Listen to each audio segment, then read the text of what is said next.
શ્રી ગણેશાય નમઃ. આપણી YouTube channel ભક્તિ સત્સંગમાં આપ સૌનું સ્વાગત છે.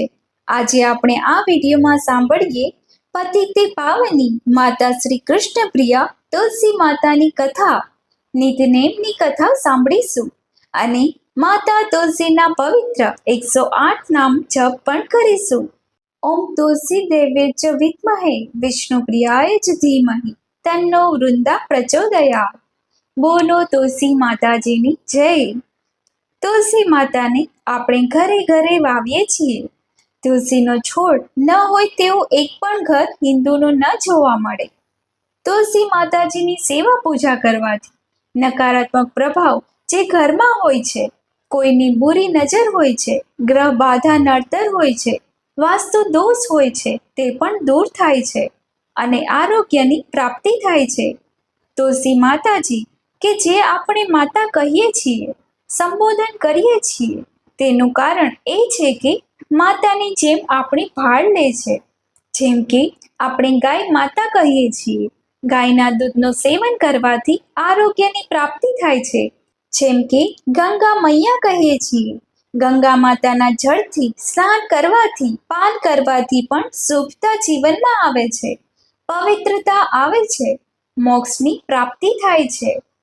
તુલસીનો છોડ આપણે ઘરમાં 2 થી 4 રાખવા જ જોઈએ.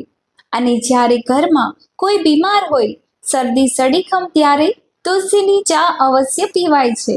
તુલસીનો લેપ લગાવાય છે. તુલસીના માંજરનું પણ સેવન થાય છે. અને માંજરને રોપીએ તો તુલસીજીના નવા છોડ ઉગે છે. આમ તુલસીજી એ આપણા ઘરને જ પવિત્ર નથી કરતા, પરંતુ આપણને શુભ વિચારોમાં અને પ્રભુના શ્રી ચરણોમાં ભક્તિમાં જોડે છે. તુલસીજીની સેવા નિત્ય કરવી જોઈએ. નિત્ય દીપદાન કરાય છે. અને ભગવાન નારાયણનું કોઈ પણ સ્વરૂપ હોય, ભગવાનના ચરણોમાં પણ 2 તુલસી પત્ર અર્પિત કરવા જોઈએ. ત્યારે સેવા સંપન્ન થાય છે. તુલસી માતા ભગવાનને અત્યંત પ્રિય છે, કારણ કે સતી સાધ્વી તુલસી માતા છે. જલંધર કે જેમના પતિ હતા, તેમને મોક્ષ પ્રાપ્ત કરાવીને ભગવાને શાલિગ્રામના રૂપમાં તુલસી માતાજી સાથે વિવાહ કર્યો છે. ગંડકી નદીના રૂપમાં એક સ્વરૂપ મનાય છે. આ ઉપરાંત વૈકુંઠ ધામની મહારાણી પણ તુલસી માતા મનાય છે. આમ તુલસી માતા એ 3 રૂપે બિરાજમાન રહે છે. એક તો તુલસીનો છોડ, જેની આપણે પૂજા કરીએ છીએ, વૈકુંઠવાસી દેવી, અને ગંડકી નદી, જ્યાં ભગવાન સદૈવ શાલિગ્રામના રૂપમાં બિરાજમાન રહે છે. તુલસી માતાના પત્ર, માંજર, તુલસી માતાજીની લાકડી છે, તેનો પણ ઉપયોગ થાય છે. મૃત્યુ પામેલી વ્યક્તિના મુખમાં એક તુલસીદળ રાખવામાં આવે તો તે મુક્તિનો અધિકારી બને છે. અને જ્યારે સ્મશાનમાં આપણા હિન્દુ ધર્મ પ્રમાણે જોઈએ તો શરીરને બાળવામાં આવે છે, રાખ બનાવવામાં આવે છે, જેથી તેનો કોઈ અવશેષ આ ધરતી ઉપર ન રહે અને તેને મુક્તિ મળે. ત્યારે પણ તુલસીની લાકડી, ચંદનની લાકડી સાથે રાખવામાં આવે છે. વૈષ્ણવો તુલસીની કંઠી પણ ધારણ કરે છે. તેનું કારણ એ છે કે તુલસીની લાકડી ધારણ કરવાથી આપણે અશુદ્ધિથી દૂર રહીએ છીએ અને શુભતા, મંગલતા જીવનમાં આવે છે. તુલસીની લાકડી ગળામાં કે હાથમાં ધારણ કરીએ ત્યારે પ્રભુ આપણો સ્વીકાર કરે છે, કારણ કે જ્યાં તુલસી મૈયા છે, તુલસી માતાની લાકડી છે, કે કોઈ પણ વસ્તુ છે, તુલસી દલ છે, ત્યાં પ્રભુની નજર જલ્દી પડી જાય છે. એટલા માટે જ વૈષ્ણવો તુલસીની કંઠી ધારણ કરે છે. આમ તુલસી માતાનું ઘણું મહત્વ છે. આ ચાતુર્માસમાં તુલસીજીની સેવા પૂજા કરીને આ કથા નિત્ય સંભળાય છે.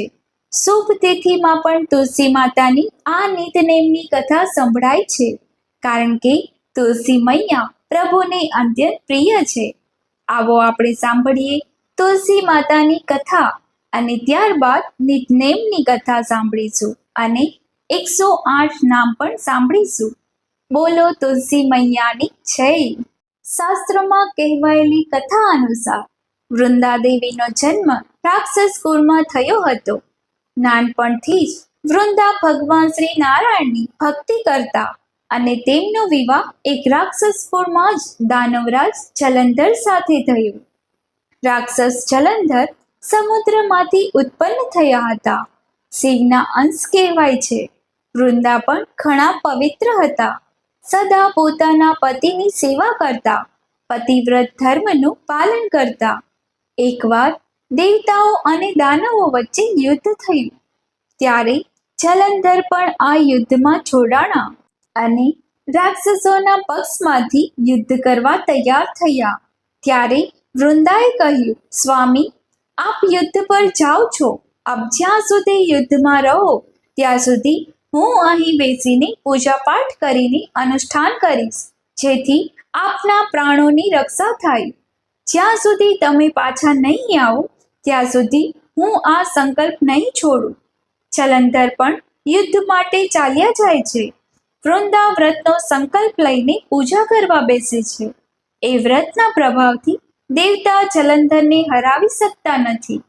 દેવતા જ્યારે હારવા લાગ્યા ત્યારે ભગવાન વિષ્ણુની પાસે પહોંચી ગયા અને પ્રભુને પ્રાર્થના કરવા લાગ્યા, હે પ્રભુ, રક્ષા કરો, રક્ષા કરો. દેવતાઓની પ્રાર્થના સાંભળીને ભગવાન નારાયણે કહ્યું કે, હે દેવો, વૃંદા મારી પરમ ભક્ત છે. તેની સાથે હું છલ ન કરી શકું. ત્યારે દેવતાઓ બોલ્યા, હે પ્રભુ, બીજો કોઈ ઉપાય નથી. જો વૃંદા તેનો સંકલ્પ જાળવી રાખશે તો જલંધર અમારી ઉપર જીત પ્રાપ્ત કરશે અને આખી સૃષ્ટિમાં હાહાકાર મચી જશે.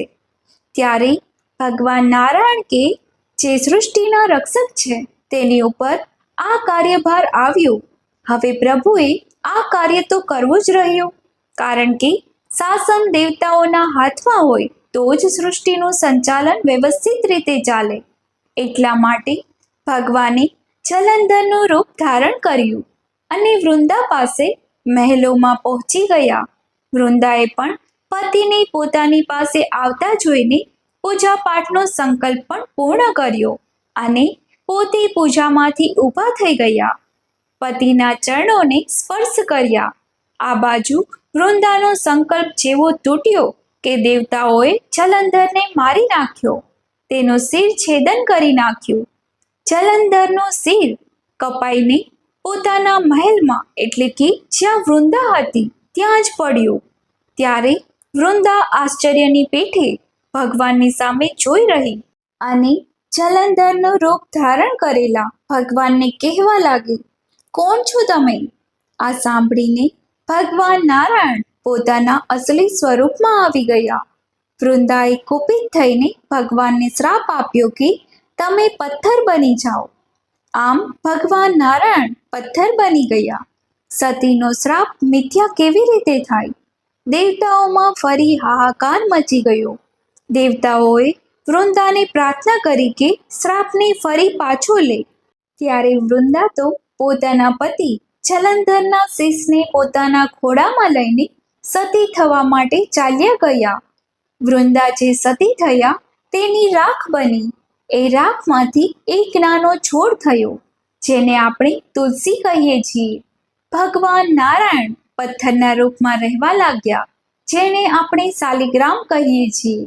આમ તુલસીજી અને શાલિગ્રામજીની પૂજા શરૂ થઈ. જ્યારે દિવાળીમાં તુલસી વિવાહ કરીએ છીએ ત્યારે શાલિગ્રામ ભગવાન અને તુલસીજીનો વિવાહ થાય છે. દેવી લક્ષ્મી પણ ઘણા દુઃખી થયા અને તુલસીજી પાસે ક્ષમા માંગવા લાગ્યા. ત્યારે તુલસીજીએ ભગવાન નારાયણને પથ્થરમાંથી જીવિત તો કર્યા, પરંતુ ભગવાન નારાયણનું શ્યામ વર્ણ થઈ ગયું. ભગવાન નારાયણે તુલસીજીને વરદાન આપ્યું કે, હે તુલસી, તમારા એક પત્રથી મારી સેવા થશે. જો કોઈ મારી સેવા કરતી વખતે, પૂજા કરતી વખતે તુલસી પત્ર સમર્પિત નહીં કરે તો તેની સેવાનો હું સ્વીકાર નહીં કરું. આમ ભગવાન નારાયણ અને તુલસીજીનો સંબંધ થઈ ગયો. દેવ ઉઠની એકાદશીના દિવસે તુલસી વિવાહ થાય છે. આમ તુલસીજી તે ઘણા પવિત્ર છે.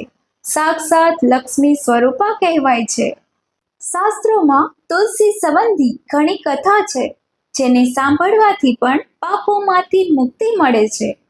પૌરાણિક કથા અનુસાર એક બુઢી માઈ જે તુલસીજીને સિંચતા હતા, નિત્ય તુલસીજીની સેવા કરતા હતા અને કહેતા, હે તુલસી માતા, સદકી દાતા તો કર નિસ્તાર મેરા. તુલસી માતા અડવા દે, લડવા દે, पीताम्बर की धोती दे, मीठा मीठा घास दे, वैकुंठ का वास दे, चटक की चाल दे, पटक की मौत दे, चंदन का काठ दे, रानी सा राज दे, दाल भात का भोजन दे, ग्यारस की मौत दे, कृष्ण जी का कांधा दे. આમ નિત્ય તુલસી માતાજીની સેવા કરે અને આ પ્રાર્થના કરતા રહે, હે તુલસી માતા, મને ભુક્તિ અને મુક્તિ આપો. ભગવાન શ્રી કૃષ્ણની કૃપાથી મને 11ના દિવસે મારું આ શરીર છૂટે એવી નિત્ય પ્રાર્થના કરે અને શ્રી કૃષ્ણ ભગવાન મને લેવા આવે. તુલસી માતા નિત્ય આ પ્રાર્થના સાંભળીને સુકાવા લાગ્યા. ત્યારે એક દિવસ ભગવાન નારાયણ ફરતા ફરતા એકાદશીના દિવસે તુલસી માતા પાસે આવ્યા અને કહ્યું, હે તુલસી, તમે કેમ સુકાઈ જાઓ છો? ત્યારે તુલસીજીએ કહ્યું, હે પ્રભુ, આ બોટી માય છે, તે નિત્ય મને એકને એક પ્રાર્થના કરે છે. હવે ભલા હું કેવી રીતે પૂરી કરી શકું? એ જ ચિંતામાં હું સુકાતી જાઉં છું. હું મારા ભક્તની બધી મનોકામના પૂરી કરી શકું છું, પરંતુ ભગવાન શ્રી કૃષ્ણ સ્વયં તે ભક્તને લેવા આવે તે વચન કેવી રીતે માંગું? ત્યારે ભગવાને કહ્યું કે હે તુલસી, હું તમારા ભક્તને મુક્તિ અવશ્ય આપીશ. તત્પશ્ચાત આ બુઢી માઈ એક દિવસ મૃત્યુ પામ્યા. બધા ગામવાળા એકત્રિત થયા, પરંતુ વૃદ્ધ માતાનું શરીર એટલું વજનવાળું થઈ ગયું કે કોઈ 4 જણા પણ ઉઠાવી શકતા ન હતા. ત્યારે ગામ લોકો અરસપરસ કહેવા લાગ્યા કે આ વૃદ્ધ માતા કેટલી ભક્તિ કરતા હતા, તુલસી માતાજીની સેવા કરતા હતા, છતાં પણ તેમનું આટલું ભારે શરીર કેમ થઈ ગયું? શું આ પાપીન તો નથી ને? ત્યારે ભગવાન વેશ બદલીને ગામ લોકોની વચ્ચે આવે છે અને કહે છે કે શું થયું? ત્યારે લોકો કહે છે કે આ વૃદ્ધ માતા ઘણું પાપ કરીને મર્યા છે, એટલા માટે તેમનું શરીર વજનવાળું થઈ ગયું છે. ત્યારે ભગવાન આ બુઢી માઈ પાસે જઈને કહેવા લાગ્યા, હે માય, મનની કરી લે, પીતાંબરની ધોતી લે, મીઠો મીઠો ગ્રાસ દઉં છું, વૈકુંઠનો વાસ દઉં છું અને તને મારો કાંધો પણ દઉં છું, મુક્તિ દઉં છું. શ્રી કૃષ્ણની વાત સાંભળીને આ વૃદ્ધ માતા અત્યંત હલકા થઈ ગયા, શરીર હળવું થઈ ગયું. ત્યારે ભગવાન શ્રી કૃષ્ણએ આ વૃદ્ધ માતાને પોતાનો ખંભા પર લઈને મુક્તિ દીધી. હે તુલસી માતા, જેવા આ વૃદ્ધ માતાને ફળ્યા તેવા આ કથા કહેનાર, કથા સાંભળનાર તથા ભગવાન શ્રી કૃષ્ણની સેવા ભક્તિ કરનાર સૌને ફળજો. બોલો તુલસી મૈયાની જય. તુલસી માતાના પવિત્ર 108 નામ. ઓમ તુલસ્યે નમઃ. ઓમ વિષ્ણુપ્રિયાય નમઃ. ઓમ હરિપ્રિયાય નમઃ. ઓમ શાલિગ્રામ પ્રિયાય નમઃ. ઓમ લક્ષ્મી સ્વરૂપાય નમઃ. ઓમ પાપ વિનાશિન્યે નમઃ. ઓમ પુણ્યપ્રદાય નમઃ. ઓમ મોક્ષદાય નમઃ. ઓમ ભક્તિ સ્વરૂપાય નમઃ. ઓમ શાંતિદાય નમઃ. ઓમ આયુષ્યપ્રદાય નમઃ. ઓમ આરોગ્યપ્રદાય નમઃ. ઓમ સુખદાય નમઃ. ઓમ સમૃદ્ધિપ્રદાય નમઃ. ઓમ વિશ્વપાવનાય નમઃ. ઓમ દુઃખહારિણ્યે નમઃ. ઓમ કલ્યાણદાય નમઃ. ઓમ પુણ્યધામાય નમઃ. ઓમ મંગલમૂર્તયે નમઃ. ઓમ વિષ્ણુમુખ પ્રિયાય નમઃ. ઓમ હરિપ્રિયાય નમઃ. ઓમ સર્વતીર્થમય્યાય નમઃ. ઓમ સર્વમંગલાય નમઃ. ઓમ સત્યપ્રદાય નમઃ. ઓમ સુગંધિપત્રાય નમઃ. ઓમ સુલીલતાંગ્યે નમઃ. ઓમ દેવસેવિન્યે નમઃ. ઓમ દેવી રૂપાય નમઃ. ઓમ ભક્તવંદિતાય નમઃ. ઓમ ધન્યાય નમઃ. ઓમ ભવ્યાય નમઃ. ઓમ સર્વપાપહારિણ્યે નમઃ. ઓમ શાંતિમૂર્તયે નમઃ. ઓમ કલ્યાણકારિણ્યે નમઃ. ઓમ સુશોભિતાય નમઃ. ઓમ અમૃતપ્રિયાય નમઃ. ઓમ દેવતા સંસુતાય નમઃ. ઓમ તપસ્વિન્યે નમઃ. ઓમ પવિત્રાય નમઃ. ઓમ કાય કલ્યાણદાય નમઃ. ઓમ કૃતયુગપ્રિયાય નમઃ. ઓમ સત્યપ્રિયાય નમઃ. ઓમ ધર્મપ્રદાય નમઃ. ઓમ ત્રિલોકપાવનાય નમઃ. ઓમ ભક્તિવર્ધિન્યે નમઃ. ઓમ દુર્ગતિહારિણ્યે નમઃ. ઓમ સંપત્પ્રદાય નમઃ. ઓમ વિજયપ્રદાય નમઃ. ઓમ પવિત્રપત્રાય નમઃ. ઓમ દુઃખહારિણ્યે નમઃ. ઓમ વૈષ્ણવીપ્રિયાય નમઃ. ઓમ સીતાય નમઃ. ઓમ મંગલપ્રદાય નમઃ. ઓમ નારાયણપ્રિયાય નમઃ. ઓમ દેવી તુલસ્યે નમઃ. ઓમ વિશ્વપાલાય નમઃ. ઓમ નારદવંદિતાય નમઃ. ઓમ વેદવંદિતાય નમઃ. ઓમ સૂર્યકાંતિપ્રિયાય નમઃ. ઓમ ચંદ્રકાંતિપ્રિયાય નમઃ. ઓમ સર્વશક્તિ સ્વરૂપાય નમઃ. ઓમ સર્વદેવપૂજિતાય નમઃ. ઓમ ગૌરી સમાનાય નમઃ. ઓમ લક્ષ્મી સમાનાય નમઃ. ઓમ રાધા સમાનાય નમઃ. ઓમ વૃંદારૂપાય નમઃ. ઓમ હરિકીર્તયે નમઃ. ઓમ વિષ્ણુ પ્રાણપ્રિયાય નમઃ. ઓમ સર્વસિદ્ધિપ્રદાય નમઃ. ઓમ સર્વસંપત્પ્રદાય નમઃ. ઓમ દેવમાતા નમઃ. ઓમ સર્વરોગનાશિન્યે નમઃ. ઓમ વૈદિક સંસ્થિતાય નમઃ. ઓમ શુક્લપત્રાય નમઃ. ઓમ હરિદ્વાર સ્થિતાય નમઃ. ઓમ તીર્થરૂપાય નમઃ. ઓમ વિશ્વરક્ષિણ્યે નમઃ. ઓમ સર્વવર્ધાય નમઃ. ઓમ સુમંગલાય નમઃ. ઓમ વિશાલપત્રાય નમઃ. ઓમ સુગંધમૂર્તયે નમઃ. ઓમ હરસુખપ્રદાય નમઃ. ઓમ વિષ્ણુપાદસ્થિતાય નમઃ. ઓમ ગંગા સમાનાય નમઃ. ઓમ પાપીનાશિન્યે નમઃ. ઓમ તાપનાશિન્યે નમઃ. ઓમ દૈવિક પ્રિયાય નમઃ. ઓમ આધ્યાત્મિક પ્રિયાય નમઃ. ઓમ લૌકિક પ્રિયાય નમઃ. ઓમ અનંત શક્તિ સ્થિતાય નમઃ. ઓમ સર્વસુંદર્યે નમઃ. ઓમ હરિભક્ત પ્રિયાય નમઃ. ઓમ તુલસી શ્રી પ્રિયાય નમઃ. ઓમ વિષ્ણુ સેવિન્યે નમઃ. ઓમ સર્વલોક નમસ્કૃતાય નમઃ. ઓમ તીર્થેશ્વરાય નમઃ. ઓમ સર્વ પાપ વિનાશિન્યે નમઃ. ઓમ દુઃખ દુરણ્યે નમઃ. ઓમ આનંદ પ્રદાયે નમઃ. ઓમ ભક્તિ મૂર્તયે નમઃ. ઓમ પરમ પાવનાય નમઃ. ઓમ શાંતાય નમઃ. ઓમ પ્રસન્નાય નમઃ. ઓમ શુભદાય નમઃ. ઓમ પાપહારિણ્યે નમઃ. ઓમ ધન્યાય નમઃ.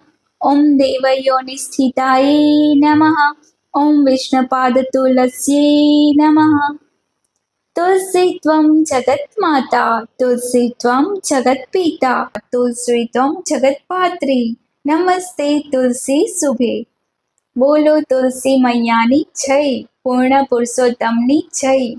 જો આપને આ વિડીયો પસંદ આવ્યો હોય તો વિડીયોને લાઈક કરજો, શેર કરજો, ચેનલને સબસ્ક્રાઈબ કરજો, જેથી આવા નવા વિડીયોની માહિતી આપ સુધી તુરંત પહોંચી શકે. આપ સૌને જય માતાજી, જય શ્રી કૃષ્ણ.